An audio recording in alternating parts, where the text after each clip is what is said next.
মানুষের voting rights আছে।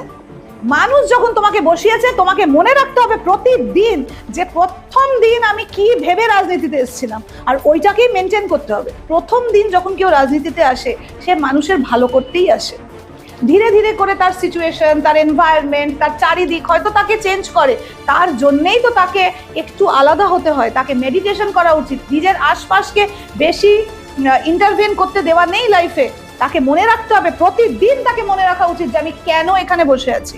একটু সাধারণ মানুষ থেকে চিন্তাধারাটা একটু বৃহৎ আকারে চিন্তা করি। এটা থেকে বেরিয়ে আসতে গেলে এইবার ভোটে কি পরিবর্তন আদৌ দরকার?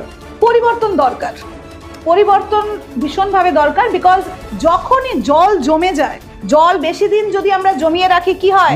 ডেঙ্গুর মশা হয়। Stagnant water is not at all good, it should flow always. পরিবর্তনে পুরো পৃথিবীর নিয়ম, সিজনস আর চেঞ্জিং, প্রতিটা জিনিস চেঞ্জ হচ্ছে, তাহলে এটা নয় কেন? কি দরকার আপনাদের সেটা কিন্তু মাথায় রেখেই যেন এবারের ভোটটা দেবেন।